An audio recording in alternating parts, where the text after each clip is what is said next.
Astaghfirullah. Alhamdulillah wassalatu wassalamu ala Rasulillah wa ala alihi wa sahbihi wa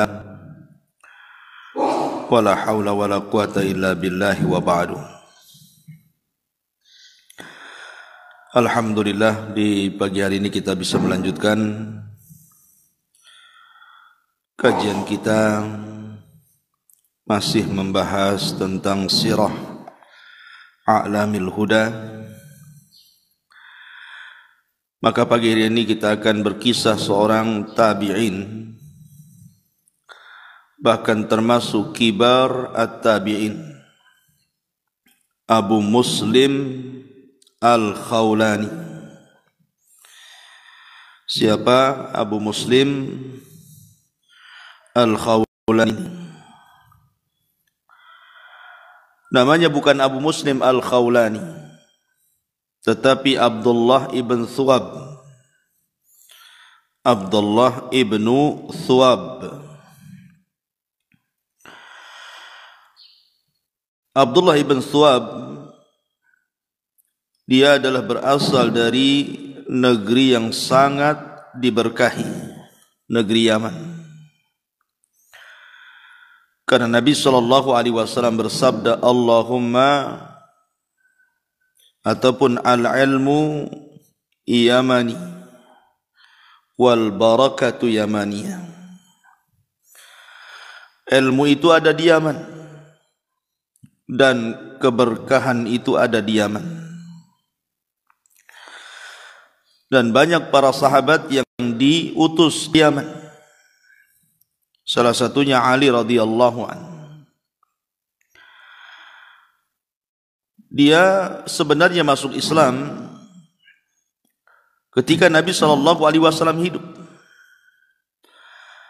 Akan tetapi karena ada sebuah hal yang dia tidak bisa menemui Nabi SAW, sehingga dia tidak dikatakan sahabat Nabi, karena tidak berjumpa.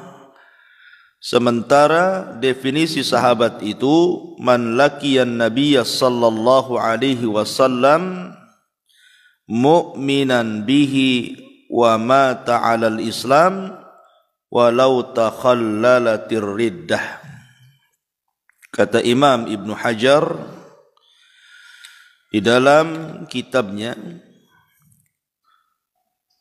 sahabat adalah orang yang berjumpa dengan Rasulullah, kemudian beriman dengan Rasulullah dan mati di atas agama Rasulullah, walaupun sempat murtad kemudian kembali ke Islam. Karena ada sahabat yang kemudian murtad tapi kemudian masuk Islam lagi, balik lagi, maka itu masih dianggap sahabat. Kata Al-Hafidh Ibnu Hajar rahimahullah dalam kitab Nukhbah. Lah, ada sebuah karamah yang diberikan Allah Subhanahu wa taala kepada Abu Muslim Al-Khawlani. Karamah yang menakjubkan. Jadi di Yaman itu ada nabi palsu. Di zaman Nabi SAW, selain Musailamah Al-Kadzab, bukan. Sama-sama dari Yaman. Musailamah Al-Kadzab juga dari Yamamah, Yaman.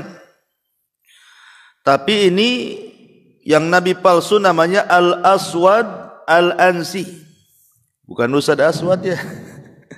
Al-Aswad Al-Ansi. Jadi Al-Aswad Al-Ansi ini ngaku nabi. Dipanggillah Abu Muslim Al-Khawlani dan ditangkap oleh para pengikutnya. Kemudian dihadapkan kepada Abu Al-Aswad Al-Ansi ini. Kemudian dia katakan, atashhadu anni Rasulullah, maukah kau bersaksi saya ini utusan Allah? Kata Al-Aswad ini. Abu Muslim Al-Khawlani pura-pura enggak dengar. Hah? Apa? Hah? Gitu.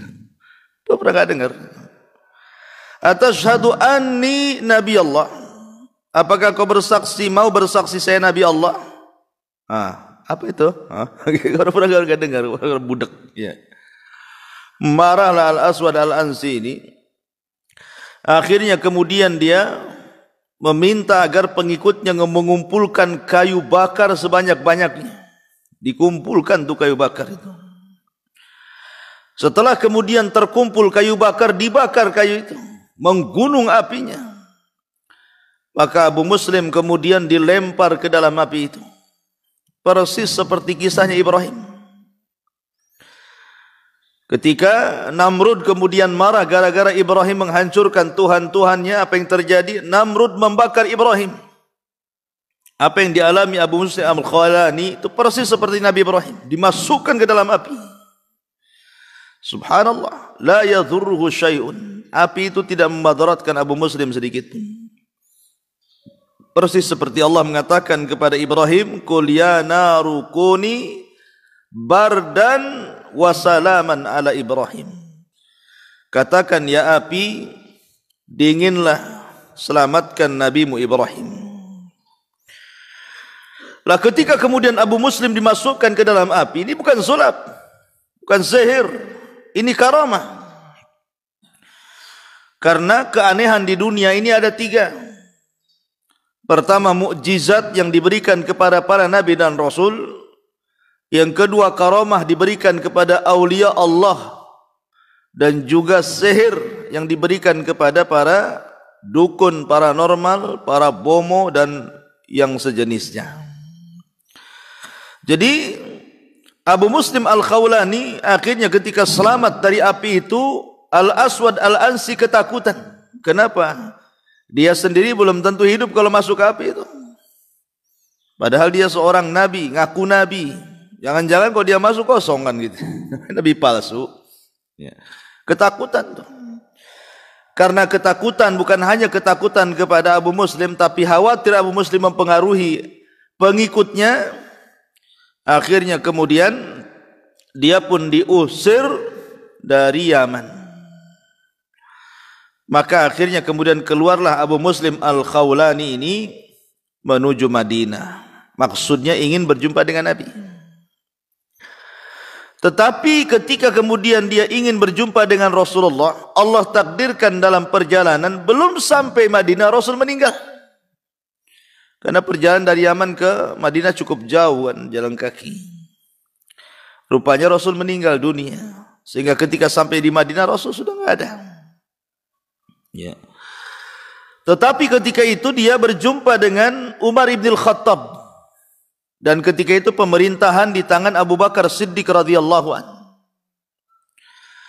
Berjumpalah dia dengan Umar ibn Khattab radhiyallahu an. Kemudian dia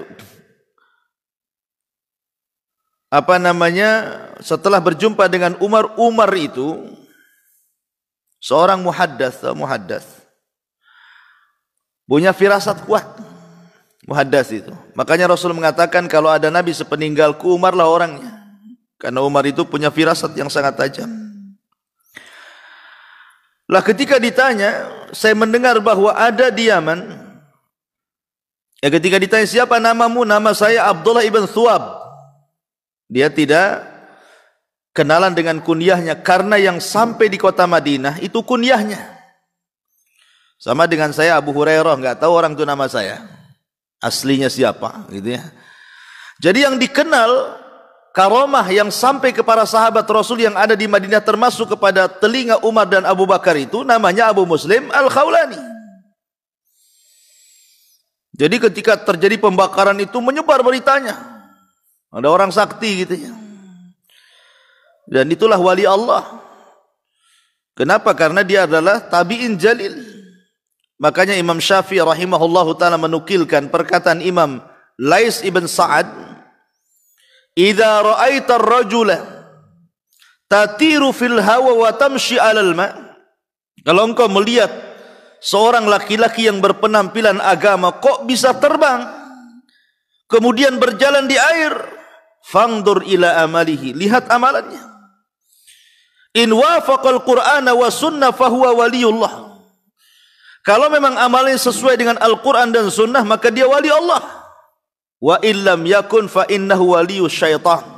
Kalau tidak, maka itu wali syaitan. Berarti itu sihir. Ya. Jadi keanehan Abu Muslim Al-Khawlani ini menyebar. di tengah-tengah para sahabat termasuk Umar bin Khattab. Jadi ketika Abu Muslim sampai saja di Madinah, dia kenalan dengan Umar. Siapa namamu? Kata Abu Muslim Al-Khawlani, nama saya Abdullah ibn Thuwab. Kemudian kata Umar bin Khattab, saya mendengar di Yaman ada seorang Muslim diberikan karamah, dimasukkan ke dalam api oleh Nabi palsu Al-Aswad Al-Ansi, tapi tidak terbakar sedikit pun. Ahuwa ant? Apakah yang dimaksud dia itu kamu? Gitu. Maka terpaksa dia mengaku di hadapan Umar dan mengatakan, "Na'am, ana Abu Muslim Khawlani." Bahagia Umar ini langsung memeluknya kemudian menangis. Dibawanya dia ke Abu Bakar Siddiq radhiyallahu an dan dikatakan, "Inilah Abu Muslim Al-Khawlani ya Abu Bakr. Demi Allah, aku bersyukur kepada Allah Subhanahu wa taala, sebelum aku wafat Allah pertemukan aku dengan dia." Karena beritanya sangat masyhur ketika itu. Ma'asyiral muslimin yang dimuliakan, dari situlah akhirnya dia pun hijrah dari Madinah menuju Syam.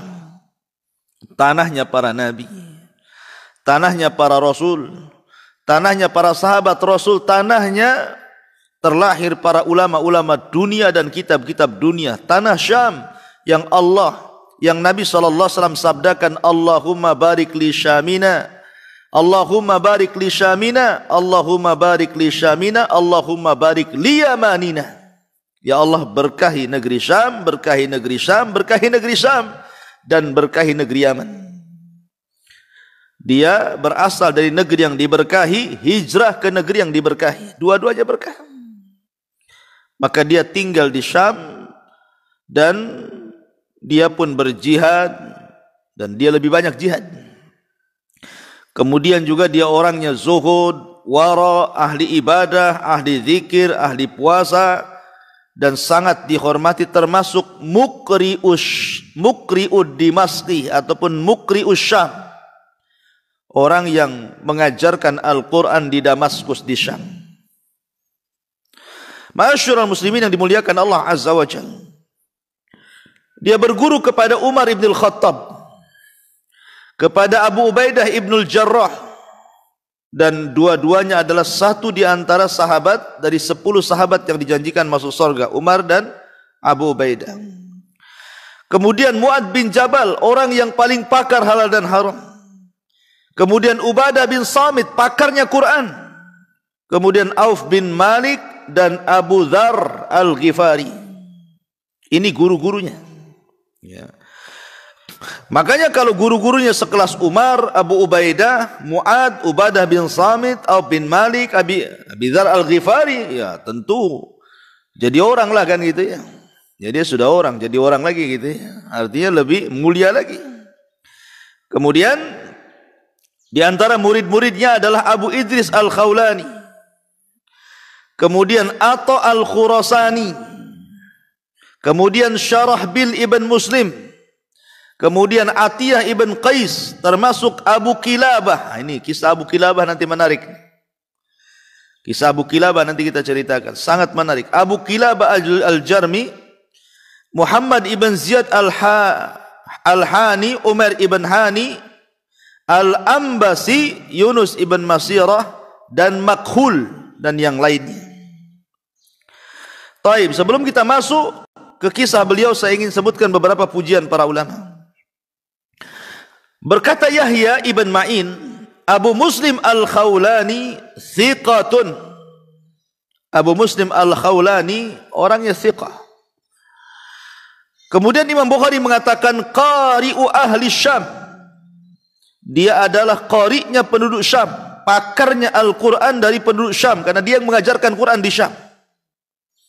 Begitulah yang dikatakan oleh Imam Bukhari dan juga Imam Ibnu Abi Hatim. Kemudian juga Abdul Jabbar Muhammad Al-Khawlani mengatakan adrakal jahiliyatah wa kana minal afadil al-akhyar, rawa anhu jama'atun min ashabi Rasulillah sallallahu alaihi wasallam, kana fadilan dainan wari'an. Dia mendapati zaman jahiliyah, artinya dia berjumpa dengan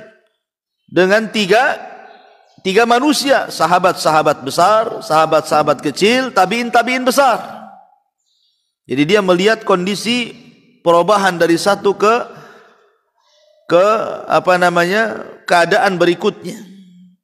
Dan dia termasuk orang yang paling mulia. Sekelompok para sahabat juga meriwayatkan dari dia.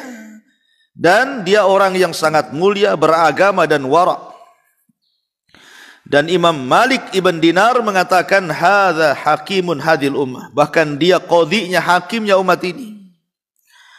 Kemudian Al-Ajala mengatakan Syami tabi'i thiqatun min kibari tabi'in wa ubbadihim. Dia Syami, seorang Syam, walaupun seorang Yaman, tetapi karena dia tinggal di Syam jadi Syami. Kayak saya orang Jawa Barat tinggal di Batam, Al-Batami gitu. Seorang tabi'in thiqah, termasuk kibarut tabi'in dan ahli ibadah mereka.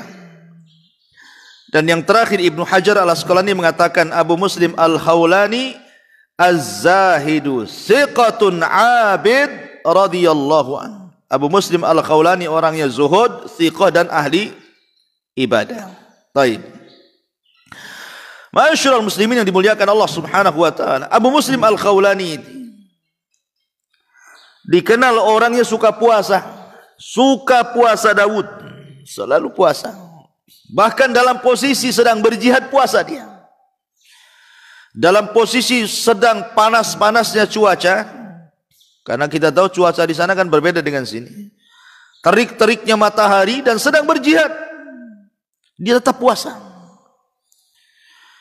Mengamalkan hadis Nabi sallallahu alaihi wasallam, man shama yauman fi sabilillah ba'adallahu bainahu wa bainan nari sab'ina kharifan. Barang siapa yang berpuasa di jalan Allah satu hari saja, ada yang mentafsirkan bahwa hadis ini dibawa kepada orang yang berpuasa sambil jihad, seperti yang dilakukan Abu Muslim Al-Khawlani. Barang siapa yang satu hari berpuasa sambil jihad fi sabilillah, ya kan, ba'adallahu bainahu wa bainan nar sab'ina kharifa, maka wajahnya akan dijauhkan dari api neraka 70 tahun. Ada juga yang mengatakan fi sabilillah di sini adalah niat yang tulus, yang ikhlas betul-betul karena Allah Subhanahu wa taala. Tapi itulah sebagian ulama mengatakan bahwa orang yang hadis ini dimaksudkan orang yang berpuasa sambil jihad. Maka Abu Muslim Al-Khawlani luar biasa. Orang tidak puasa dia puasa. Karena musim panas itu susah orang puasa. Kalau kita enak ya, kalau panas masuk rumah, masih panas hidupin AC, kurang panas lagi ngerendam di bak mandi kan itu. Masih panas juga nggak keluar-keluar dari bak mandi. Jadi masih ada alternatif. Ya. Ini di peperangan kan gitu, sudah panas tengok musuh gitu kan, cuaca panas, kemudian dihadapkan dengan kilatan pedang. Subhanallah ya. Tapi Abu Muslim Al-Khawlani dikenal dia ahli saum, ahli puasa. Dan Abu Muslim Al-Khawlani juga dikenal seorang yang zuhud. Sampai-sampai zuhud waraknya itu dikenal karena dia hidup sampai zaman Khalifah Muawiyah bin Abi Sufyan. Bahkan ketika meninggalnya Abu Muslim Al-Khawlani, kemudian juga Abu Sufyan ketika itu juga meninggal, Uqbah bin Abi Sufyan, saudaranya. Kemudian orang-orang mengatakan Khalifah sedang terkena musibah. Kenapa? Karena saudaranya meninggal. Apa kata Muawiyah? Demi Allah, 10 saudariku meninggal, kalaupun aku punya 10 saudara, semuanya meninggal, ini bukan musibah katanya. Musibah itu adalah kematian Abu Muslim Al-Khawlani. Sampai Muawiyah mengatakan seperti itu. Dikatakan musibah itu, ya itulah meninggalnya Abu Muslim Al-Khawlani. Makanya Nabi SAW bersabda, mautul alim musibatun la tujbar. Kematian seorang alim itu musibah yang tidak pernah bisa digantikan. Kalau presiden mati, wakilnya memang sudah berharap-harap kan itu kan. Kalau ada gubernur mati, wakilnya bersyukur karena apa? Tanpa pemilihan naik dia kan begitu. Tapi kalau ulama yang mati, siapa yang bisa gantikan dia? Enggak ada, karena ulama tidak punya wakil. Enggak ada wakil ulama itu. Ulama itu semuanya warasatul anbiya, pewarisnya para nabi. Ma'asyiral muslimin yang dimuliakan Allah Subhanahu wa taala. Lah Abu Muslim Al-Khawlani ini dikenal dengan pakar salat, ahli salat. Sampai dijelaskan ada dua orang laki-laki mencari Abu Muslim Al-Khawlani. Anna rajulaini ataya Aba Muslim. Jadi ada dua laki-laki mencari Abu Muslim. Falam yajidahu fi manzilihi. Tidak didapati di rumahnya. Fa'atayal masjid. Ini tahu Abu Muslim kebiasaan ke masjid. Dicari ke masjid. Kemudian fawajadahu yarka. Rupanya dua orang itu mendapati Abu Muslim sedang ruku. Fantadarahu wa ahsa ahaduhuma. Maka kemudian keduanya menunggu sambil melihat solatnya Abu Muslim, kemudian menghitung setiap rakaatnya. Dihitung. Ditunggu selesai solatnya, dihitung pula solatnya ini. Salah seorang di antara keduanya menghitung solatnya. Kemudian setelah dihitung, selesailah kemudian Abu Muslim solat, kemudian keluar. Kemudian dia mengatakan, ada apa kalian di teras masjid ini? Kata keduanya, ya Abu Muslim, kami mencarimu. Saya lihat engkau solat dan kami hitung solatmu itu annahu raka'a salasa mi'ati raka'atan. Annahu raka'a annaka raka'ta salasa mi'atin raka'ah. Engkau ruku sampai 300 kali ruku. Ya, engkau ruku sampai dihitung rukunya rupanya. Jadi dihitung rukunya, engkau ruku engkau itu karena anggapnya satu ruku satu rakaat kan itu ya. Engkau solat itu sampai 300 rakaat ditunggu. Kata Abu Muslim, ngapain kau tunggu solatku? Kenapa kau tidak langsung datang? Begitu. Menunjukkan apa? Dia ahli solat itu siang-siang itu. Bagaimana malamnya? Ya, siang-siang sudah nampak bagaimana ibadahnya. Kemudian juga dijelaskan, ada manusia dari Damaskus menemui Abu Muslim Al-Khawlani dan dia sedang berperang di bumi Romawi. Kemudian ketika itu orang ini kehausan karena sedang perang gitu ya, sedang kondisi memang panas sekali. Dia dilihat Abu Muslim Al-Khawlani, dia bawa minum tapi tidak diminum. Jadi bawa minum tapi tidak diminum gitu ya. Maka dia pun meminta minuman itu, dikasih ya. Kemudian setelah habis tinggal sedikit air itu, kata Abu Muslim, habiskan.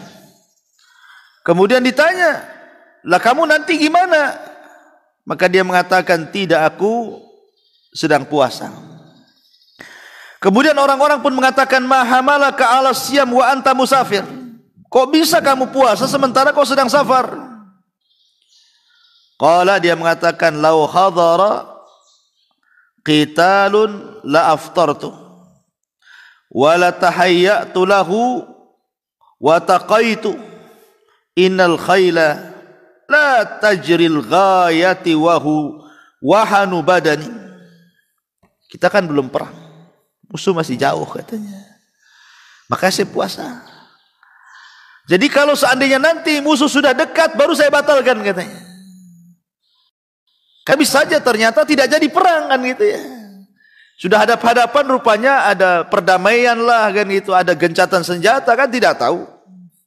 Kata Abu Muslim, ya kalau memang masih lama perangnya saya akan tetap berpuasa, tapi kalau sudah berhadap-hadapan, nah jelas saya akan batalkan. Saya harus kuat badan saya.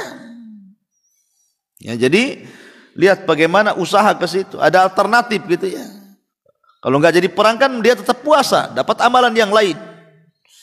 Tidak jadi perang kan dapat pahala dari puasanya gitu maksudnya. Seperti itulah Abu Muslim Al-Khawlani rahimahullahu ta'ala. Karena dia itu seorang yang idza du'iya ustujib. Kalau dia berdoa itu mustajab doanya. Bahkan dijelaskan oleh Abdul Malik ibn Umair, dia mengatakan kana Abu Muslim al-Khawlani idza istasqa suki. Jadi kalau dia itu meminta hujan, salat istisqa langsung dikabulkan.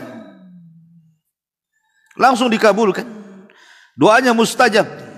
Abu Muslim al-Khawlani rahimahullahu taala. Dan dia orang yang ahli sedekah, ahli salat malam, dan dia ahli berzikir. Ahli zikir luar biasa. Masyaallah muslimin yang dimuliakan Allah Subhanahu wa taala, intinya bahwa Abu Muslim al-Khawlani adalah seorang yang alim, zahid, abid, wari. Di antara perkataan beliau yang sangat masyhur, karena banyak perkataan beliau yang luar biasa,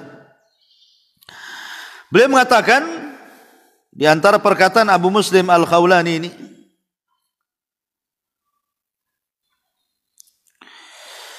mana dia?